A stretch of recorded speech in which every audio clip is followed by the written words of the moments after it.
intérêt général est-ce que gouvernement bi nduru na loo xamante ne dina dab bëgg askan bi.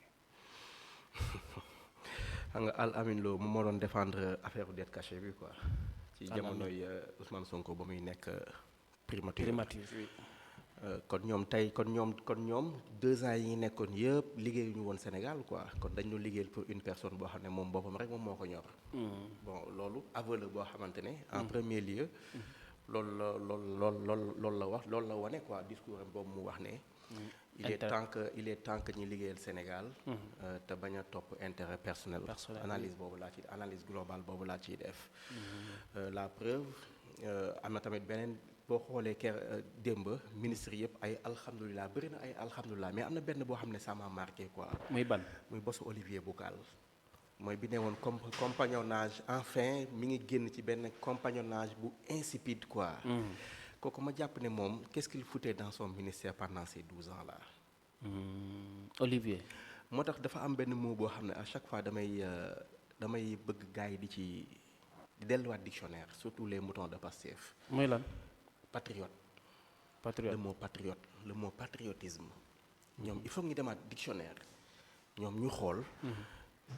jàngat lan mooy le mot patriotisme parce que un ministre bu ñu limogé yow remercier wuloo le président pour confiance bi mu amoon ba nommé la ci poste aussi prestigieuse boo xamante ne beaucoup de Sénégalais l'auraient mérité. nga génn ci nga ñëw nga ni.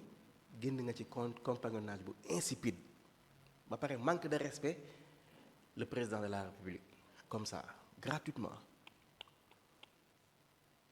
Pastef dañu manque moral daf leen manqué Pastef dañu manqué moral moo tax mosoon naa ko wax benn yoon ci sama benn statut yu ma ne Pastef seen école du parti fen ak saaga lañu fay jàng boo mënul fen mënoo saaga mënoo bokk Pastef loolu laa fa gis xam nga te wane nañ ko.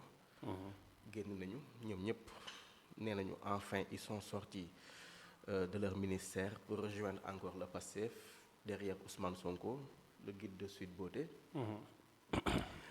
loolu daal moo fi nekk. benn nit lañu fi nekkal te nit boobu boppam rek moom moo ko ñor quoi. muy Ousmane Sonko. ok mais de ce fait comme waxoon nañ ne c'est un gouvernement d'intérêt personnel léegi dañ ko bëgg a généraliser léegi Ousmane Sonko génn na ak njabootam kon mën nañ jàpp ne le régime Diomaye 1 débute maintenant. bon man jàpp naa ne ba léegi Pastef mi ngi fi ah. ñoo fi ne ba tey. ba léegi Pastef mi ngi ci biir parce que y a 2 députés yoo xamante ne député Pastef lañ ñoom ñi ngi ñëw ci biir. muy Abdoulaye Ndiaye avec la femme bi ñu nommé je pense agriculture xaw ma am na benn femme. Angélique. ñoom ñaar. je pense Angélique Diouf. waaw Angélique Diouf c'était des députés ñu ñëw nommé leen. bon man ma jàpp ne soit ñoom xanaa dañaa démissionné de Pastef pour rejoindre coalition Diomaye. y a le ministre Cheikh Tidiane Dièye qui était allié de Pastef. Yankoba Diémé moom dégg naa sax ne moom il a été exclu du groupe WhatsApp de Pastef Ziguinchor Bignona xaw ma Ziguinchor. y en a d'autres ba léegi man Bakary Sarr man damay jàpp ne ñoom dañu nekk seen jeu politique boobu ba léegi ci lañ nekk parce que ñoom dañu ne woon on peut pas faire du Pastef sans Pastef mais on fait toujours du Pastef avec Pastef dans ce gouvernement là ba léegi ñi fi nekk yëpp c'est des alliés de Pastef.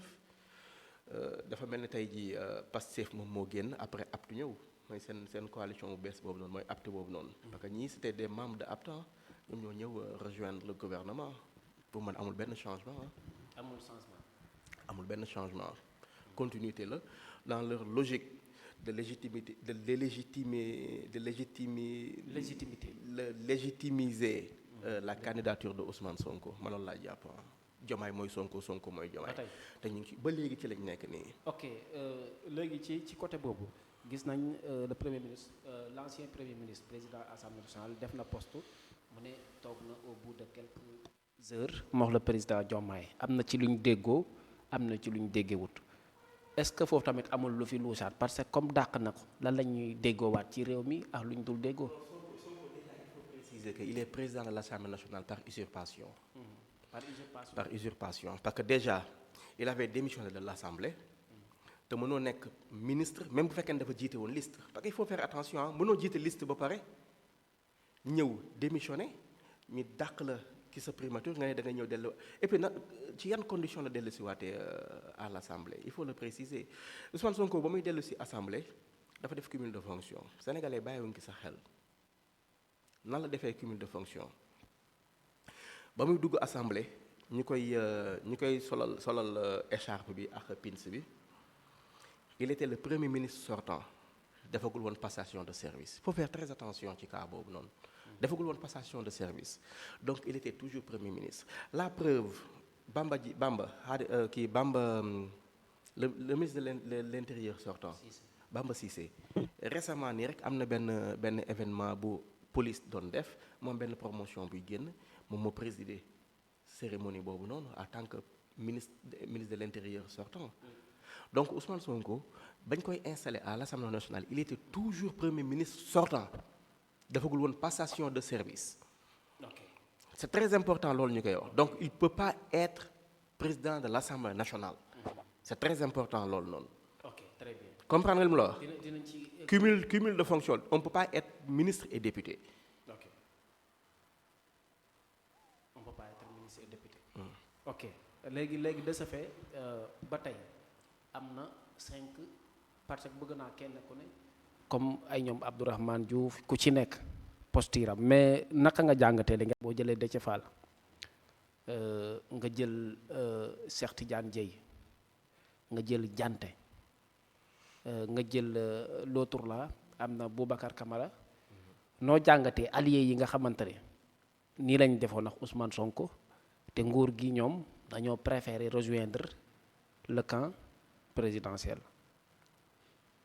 wax la quoi des alliés.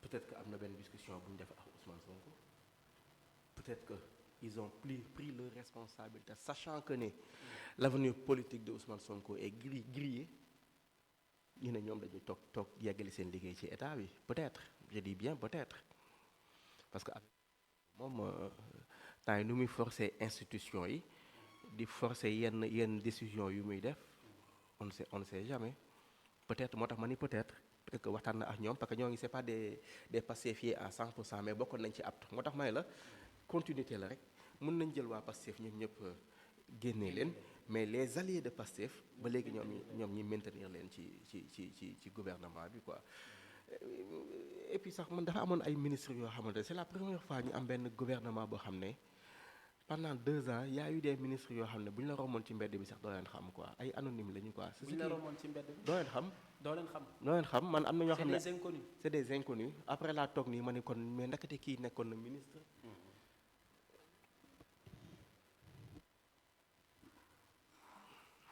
ok ma ne jërëjëf kii ndakate kii maa ngi excusé wu tuuti ndakate kii nekkoon na ministre. ay gars yooyu kenn xamu leen. xamuñu leen. loolu dafay montrer espace bi Sonko occupé woon. ci Pastef ba muur ñoom ñëpp. ba muur ñoom ñëpp seen activité quoi. ba muur ñoom ñëpp seen activité ba nga xamante ne. ministres yi sax xamuñu leen woon quoi et puis ce qui est plus grave. ce nouveau ministre là est-ce que vous vous rendez compte que. kan ci kan. ce nouveau gouvernement là. waaw y a seulement 4 femmes. 4 femmes aliou ko ci biñ génne amoon na 5 femmes. amoon na 5 femmes ci gouvernement Macky Sall y avait 8 femmes. 8 femmes bi. y avait dans ces gouvernements. valeur bi Ousmane Sonko bi Macky Sall joxoon la femme quoi ñii ñoom dafa mel dañuy dégrader la valeur de la femme quoi 4 femmes kese moom moo nekk ci gouvernement bi. comprendre quoi avec ces gens là et que ñu ngi tenir compte ci quota boobu noonu. ok jërëjëf am na solo ba tey dañuy daal di ñëw ci li nga xamante ne moom mooy ba tey ci discours Al Amine